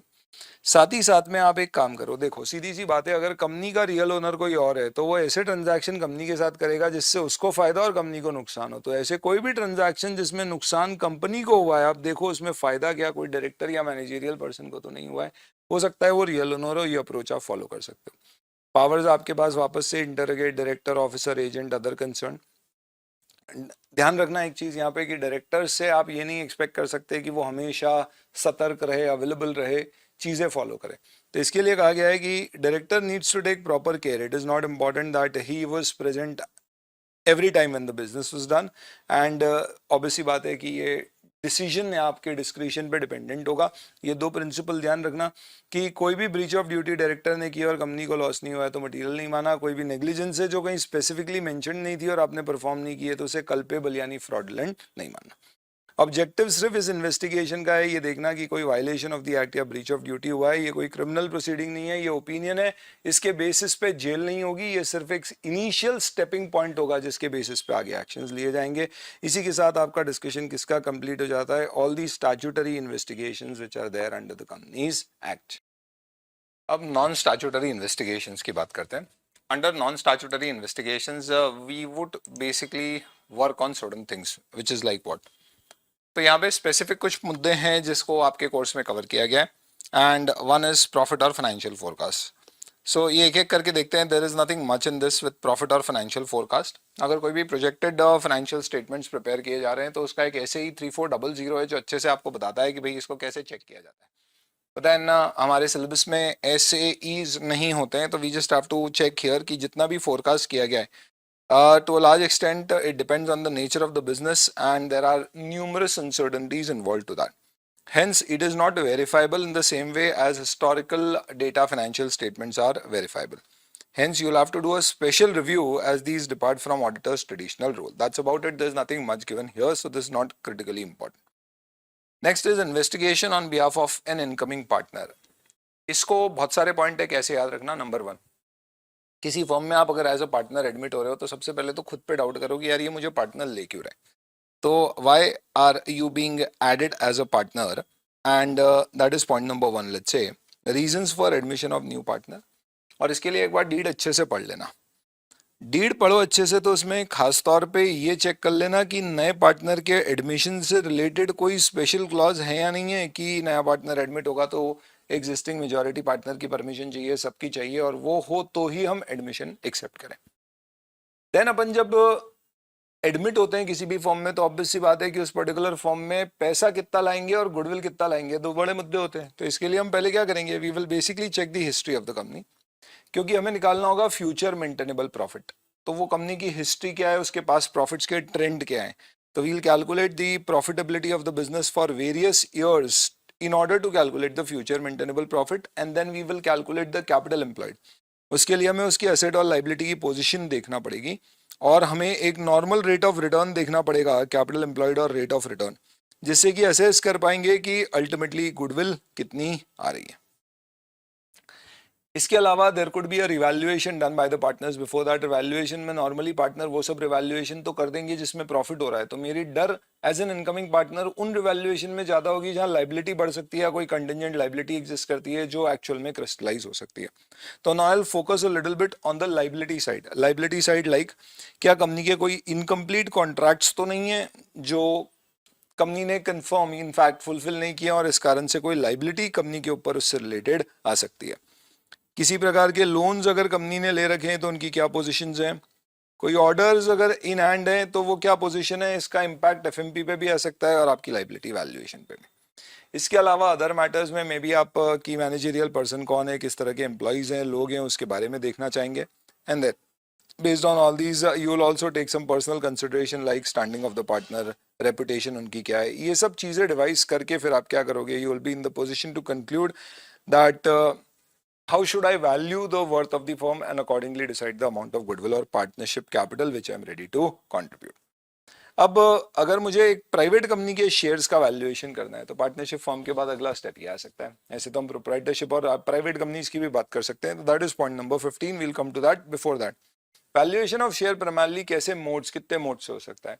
एक होता है नेटवर्क बेस, जहाँ पे आप असेट लाइबिलिटी को वैल्यू करते हो, divide by number of shares, value पर शेयर आती है. इसमें गुडविल आपको वैल्यू करना पड़ता है बेस्ड ऑन फ्यूचर प्रॉफिटेबिलिटी. तो पहला असेट वैल्यू कर लो, गुडविल कैलकुलेट कर लो, network divide by number of share से वैल्यू ऑफ शेयर निकाल लो. प्रेफरेंस शेयर में ये लॉजिक काम करेगा नहीं, आपको बताइए क्यों, क्योंकि वहां पे सिर्फ यील्ड बेस्ड होगा. तो इक्विटी शेयर में भी यील्ड बेस्ड हो सकता है. इनफैक्ट इक्विटी शेयर में फ्यूचर मेंटेनेबल प्रॉफिट और यील्ड बेस्ड हो सकता है. यील्ड बेस्ड यानी डिविडेंड बेस्ड. अगर आप फ्यूचर मेंटेनेबल प्रॉफिट्स पे जाओगे तो 5 से 7 साल के प्रॉफिट्स लीजिए, ट्रेंड देखिए कंपनी की क्या है और रीजनेबल रेट ऑफ रिटर्न से उसे कैपिटलाइज कर दीजिए. Risk factors with respect to restriction on transfer of shares, क्योंकि प्राइवेट कंपनी और मार्केट रेट ऑफ रिटर्न जो होता है वो यूजुअली पब्लिक कंपनी से रिलेटेड मिलेगा, तो उसे आप एडजस्ट करके आप शेयर की वैल्यू कंप्यूट कर लीजिए. यील्ड बेस निकालना है तो कंपनी की क्या पास हिस्ट्री है, डिविडेंड की मार्केट में क्या रेट है, कॉम्पिटिटिव रेट्स किस तरह के हैं, क्या यूजर्स की एक्सपेक्टेशन है रेट की, उसका adjustment due to company's consistency of dividend, erratic dividends. तो वैल्यूएशन ऑफ शेयर में आपने पढ़ा होगा, ये सारे इसके पॉइंट है. तो it is basically based on right to receive dividend. You will calculate company कितने प्रॉफिट फ्यूचर में कमाएगी, उसमें there is definitely a risk उसमें से कितने डिविडेंड डिक्लेयर करेगी. We will have to consider shares of companies in similar trade कि वहां पे डिविडेंड क्या रेट से कैपिटलाइज होता है और हम एक एवरेज रेट लेके उसे कैपिटलाइज करके शेयर की वैल्यू निकालेंगे. कोई भी शेयर वैल्यूएशन में अगर कंट्रोलिंग स्टेक आएगा तो वैल्यू नॉर्मल से थोड़ी और ज्यादा होगी, because you are acquiring a controlling stake, you will have to pay extra premium for it. Next, एक इंडिविजुअल या फर्म अगर कोई बिजनेस खरीदने जा रही है तो उसके वैल्यूएशन में क्या एडिशनल पॉइंट ध्यान रखने.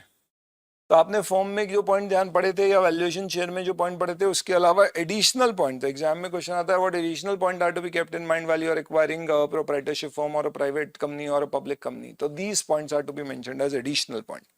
प्रोप्राइटरी और पार्टनरशिप कंसर्न में एडिशनल पॉइंट में ज्यादा सबसे बड़ा इशू क्या है, प्रोप्राइटरशिप बिजनेस खरीदोगे तो गोइंग कंसर्न का इशू है कि वो कंपनी आगे चलेगी भी या नहीं. As in things like company के पास कोई ऐसी पेटेंट तो नहीं है, कोई उसकी जगह किराए पे तो नहीं ली हुई है जिसका लीज एग्रीमेंट खत्म हो रहा है. इन सब चीज़ों से उसके गोइंग कंसर्न पे इम्पैक्ट आ जाता है. तो आप पता करो वो बिजनेस क्यों सेल कर रहा है. किराए पे जगह है तो लीज पीरियड कितना बाकी है, पेटेंट्स है तो उसका अनएक्सपायर्ड पीरियड कितना है, स्टाफ है तो क्या आगे कंटिन्यू करेगा या नहीं करेगा, बल्क सेल किसी एक कस्टमर को तो नहीं हो रही है जो प्रोप्राइटर के जाने से चली जाएगी, तो ये हमारे लिए एक वीकनेस होगी. इन सब के बेसिस पे हमें उसका वैल्यूएशन ऑफ गुडविल करके वैल्यूएशन करना होगा.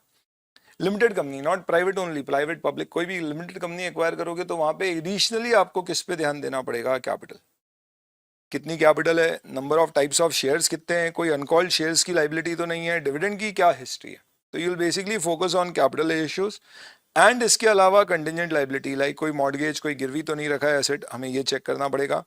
प्राइस शेयर की जो भी होगी, अगर लिस्टेड कंपनी है तो जो लिस्ट प्राइस होगी मार्केट में उससे थोड़ी ज्यादा होगी अगर आप कंट्रोलिंग स्टेक ले रहे हैं, और अनकोटेड शेयर्स हैं तो ऑब्वियसली ये जो हमने वैल्यूएशन ऑफ शेयर्स पढ़ाई आपको देखना पड़ेगा। तो ये एडिशनल मैटर्स हैं जो आपको ध्यान में रखना होंगे। कभी कोई बैंक अगर किसी को लोन देना चाह रही है तो वो क्या इन्वेस्टिगेट करेगी? तो बैंक लोन देने से पहले चेक करती है कि भैया आपका लोन लेने का पर्पस क्या है। तो first they will start with collecting information about the requirement of the loan, repayment कैसे करोगे, सिक्योरिटी आप क्या दे रहे हो, आपकी फाइनेंशियल स्टैंडिंग क्या है, क्या आपके पास अगर कंपनी हो तो एमओए में, पार्टनरशिप फॉर्म है तो सारे पार्टनर्स की परमिशन लगेगी या कोई पार्टनर को परफॉर्मेंस डेलीगेट किया, पास्ट हिस्ट्री आपके बिजनेस की क्या है और इकोनॉमिक पोजीशन क्या है। ये डिसाइड करके फिर आप 5 साल के एटलीस्ट P&L प्लॉट कर लीजिए एग्जिस्टिंग कंपनी, और ये कुछ इंपॉर्टेंट कन्वर्जन बेसिकली आप देखेंगे तो ये टर्नओवर रेशियोज हैं ज्यादातर, इन्हें देख के फिर आप कैसे चेक करोगे। तो असेट्स और लाइबिलिटी में आप प्राइमरली किन पे फोकस करना। तो एक चीज समझ लो, कोई भी बैंक लोन देगी वर्किंग कैपिटल लोन तो इन्वेंट्री और डेटर के अगेंस्ट देगी, तो 2 पॉइंट आपको ट्रेड रिसीवेबल और इन्वेंट्री चेक करना है। या लोन अगेंस्ट प्रॉपर्टी होगा तो it will be against fixed assets, PP और इन्वेस्टमेंट्स।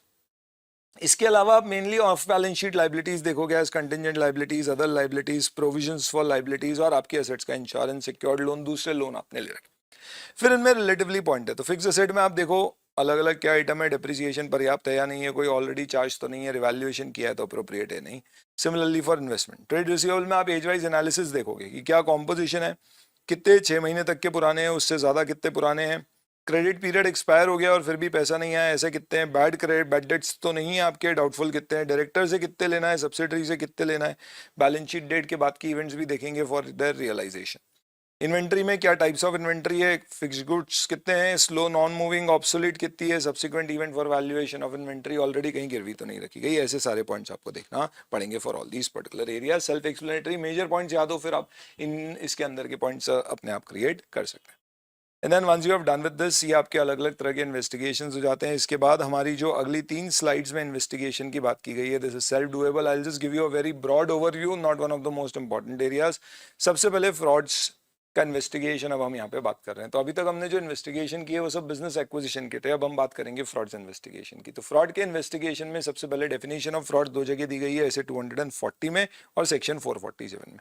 दोनों में डिफरेंस ये है कि 447 स्पेसिफिकली कहता है whether or not loss has incurred or unjustified advantage has been achieved, otherwise दोनों की डेफिनेशन सिमिलर है। It says it is an intentional act made by one or more individual amongst management, TCWG, employee, third party, which involves the use of deception यानी धोखाधड़ी। और क्यों? To obtain an unjust or illegal advantage। तो primarily basically what you do is it is an intentional act by any person which is primarily done to obtain unjustified or illegal advantage by use of deception। वहीं 447 क्या कहता है? Fraud in relation to affairs of company, body, corporate includes any act, omission, concealment of fact, abuse of position by any person or other person with an intention to deceive or gain any undue advantage, और इसमें एक extended point दिया गया है to injure the interest, मेरे फायदे के लिए या सामने वाले के नुकसान के लिए, of the company, whether or not there is a wrongful gain or loss. ये क्लैरिफाइड है यहाँ पे। अब फ्रॉड्स कितने प्रकार के होते हैं तो हमें मालूम है मेनली 2 तरह के होते हैं, फ्रॉडुलेंट फाइनेंशियल रिपोर्टिंग और मिस अप्रोप्रिएशन। यहाँ पे एक एडिशनल कैटेगराइजेशन फ्रॉड का दिया गया है based on the popular category of frauds. So first 2 you are kind of already aware about what kind of these examples दिए हुए हैं। एडिशनल क्या है? जर्नल एंट्री फ्रॉडुलेंट कर दिया आपने, सेल्स के फ्रॉड हो गए, कलेक्शन में आपने फ्रॉड कर दिए, एक्सपेंस के फ्रॉड हो गए, पेरोल के फ्रॉड्स हो गए, डेटा फ्रॉड हो गया, टेक्नोलॉजी फ्रॉड हो गए, बैंकिंग रिलेटेड फ्रॉड्स हो गए, other fraud, teeming and leading, पैसा आया पर दिखाया आज नहीं आया है 2 दिन बाद, पैसा दिया दिखाया आज दे दिया पर दिया 2 दिन बाद, इससे आप फ्लोट अपने पास रख रहे हो। प्रोडक्ट में इंफीरियर क्वालिटी मिक्स करना, छोटी चोरी करना गुड्स की, ऐसे कई सारे आपके फ्रॉड्स हो सकते हैं। कभी क्वेश्चन आज सच इस पे आया नहीं है, आप देख लीजिए यहाँ पे इस पेज में कोई क्वेश्चन दिखेगा भी नहीं आपको, बट ये क्लासिफिकेशन है। देन फ्रॉड्स को पर्सनल गेन के लिए, मिस अप्रोप्रिएशन के लिए किया जाता है, तो उसके फिर अलग अलग कुछ और फंडामेंटल्स दिए गए हैं, जैसे ब्राइबरी के नेचर का, कॉर्पोरेट फ्रॉड्स और operational employee level frauds. Procedure for investigation of fraud क्या होगा? तो आप सबसे पहले पता करो कि जिस व्यक्ति के आपको डर है फ्रॉड क्या है, उसकी क्या ड्यूटी थी, उसका बेसिक वर्क क्या है जनरल रूटीन ऑफिस में, और क्या सर्कमस्टांसेस है जिसे देख के आपको लग रहा है कि फ्रॉड हो सकता है। कई बार हो सकता है अकाउंटेंट को कॉल किया जाए to investigate a suspected fraud, details of which are not known. In this case, you will have to basically go into the financial accounting and internal control system, identify responsibility of the members of staff, see the internal control, spot weaknesses, and then wherever weaknesses are found, like एक ही employee के पास कुछ सारा power है, कहीं पे reconciliation नहीं हो रहा है, उन areas में check करके fraud identify करना पड़ेगा. तो this is basically when you are not sure how to identify frauds, and this is where you are targeting a particular person. ये जो अपन ने ऊपर फ्रॉड्स देखे थे कई प्रकार के, इसमें से हमने देखे कुछ फ्रॉड्स हमारे कौन से नेचर के हैं. Collection fraud, sales fraud, expense fraud, payroll frauds, inventory frauds. तो ये फ्रॉड्स की स्पेसिफिकली यहाँ पे अगर मैं बात करूँ तो यहाँ पे primarily specifically we talking about 5 specific frauds. पहला रिसीप्ट में फ्रॉड. अगर एग्जाम में क्वेश्चन आता है रिसीप्ट में फ्रॉड कैसे हो सकता है, तो ये पॉइंट लिखना है, और कैसे आप डिटेक्ट करोगे फ्रॉड हुआ है क्या रिसीप्ट में, तो ये पॉइंट लिखना है. सिमिलरली पेमेंट में आता है तो ये लिखना है, सेल्स या परचेज में आता है तो ये वाले पॉइंट है, इन्वेंट्री में आएगा तो ये पॉइंट है, और these are indicators of fraud. जैसे देख के आपको लगेगा फ्रॉड्स हो सकते हैं, ऐसे 240 में भी कवर होता है. I just take one of these examples, others are self explanatory, you can go through it. जैसे कैश रिसीव में फ्रॉड कब दिखेगा, आपने देखा डुप्लीकेशन हुआ है, एज इन कोई कैश रिसीप्ट हुई और उसकी let's say for example receipt के ऊपर करेक्शन हुआ है, काउंटर फॉइल पे अमाउंट चेंज कर दिया, 20,000 को 2,000 कर दिया, I20 काउंटर फॉइल में 2,000 कर दिए, रिसीप्ट आई पर उसकी काउंटर फॉइल दी नहीं, पीछे से काउंटर फॉइल दे दी, सीरियली नंबर नहीं है तो डिटेक्ट नहीं हुआ. बैड डेट्स रिकवर हुई, बताया ही नहीं रिकवर हुई है. ये सब रिसीप्ट नेचर के फ्रॉड है. क्रेडिट सेल हुई, पैसा आया, दिखाई नहीं, फ्रॉड है. पता कब पड़ेगा, जब रिकंसिलिएशन होगा. तो ये अलग अलग फॉर्मेट्स हैं. टोटल एरर कर दिया आपने, टोटलिंग में कैश बुक में गड़बड़ कर दी, इस तरह से चेक कैसे करोगे, सीधी सी बात है, अलग अलग सोर्स से जो इनकम है उसको स्क्रूटनाइज करो, कार्बन कॉपी देखो, डुप्लीकेट्स को देखो, कहीं उसमें ओवरराइटिंग तो नहीं है. बैंक में पैसे जो जमा किए हैं उसमें देखिए पूरे पैसे वहाँ पे जमा हुए या नहीं, BRS बनाइए. स्क्रैप सेल वगैरह में कैश रिसीव फ्रॉड ज़्यादा होते हैं, मिसलेनियस इनकम में वो चेक करिए, डिटेल अच्छे से वाउचिंग करिए, रिकवरीज चेक करें, रिकन्सिलिएशन करें थर्ड पार्टी से, और कंसाइल करें कि भैया पैसा पूरा जो आया है वो अकाउंट फॉर हुआ है या नहीं हुआ है, जितने विड्रॉल्स हुए हैं वो चेक करें. तो इस तरह से दिया हुआ है. This is your chapter of investigation. धन्यवाद.